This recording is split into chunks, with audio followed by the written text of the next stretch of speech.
కర్నూలు జిల్లా కోసిగిలో తాగునీటి కొలాయిలను Mantralayam TDP incharge ఎన్ రాఘవేందర్ రెడ్డి ప్రారంభించారు. స్థానిక రామక్కమ్మ గుడి కాలనీలో సర్పంచ్ అయ్యమ్మ ఆధ్వర్యంలో 5 లక్షల రూపాయల పంచాయతీ నిధులతో ఏర్పాటు చేశారు. ఈ కార్యక్రమంలో టీడీపీ నియోజకవర్గ ఇన్ఛార్జ్ ఎన్ రాఘవేందర్ రెడ్డి, టీడీపీ జిల్లా ఉపాధ్యక్షుడు ముత్తురెడ్డి, రామిరెడ్డిలు పాల్గొన్నారు.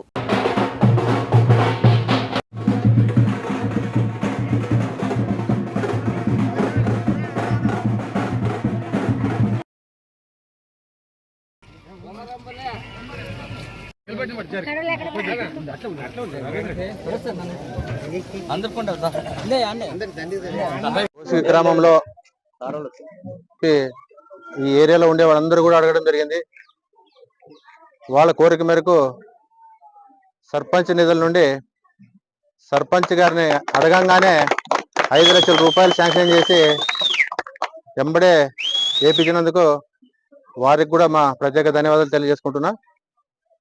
ఇక ముందు ఏ ఉన్నా ఈ గ్రామంలో మా నాయకులు, సర్పంచ్ కానీ, మాణికరాజన్ కానీ, ఇక్కడ ఉండే ముత్తిరెడ్డి గారు కానీ, అయ్యన్న గారు కానీ, మన రామిరెడ్డి గారు కానీ అందరూ కూడా కలిసికట్టుగా ఈ గ్రామాన్ని అభివృద్ధి చేయడానికి ముందుంటామని చెప్పి తెలియజేసుకుంటున్నాం.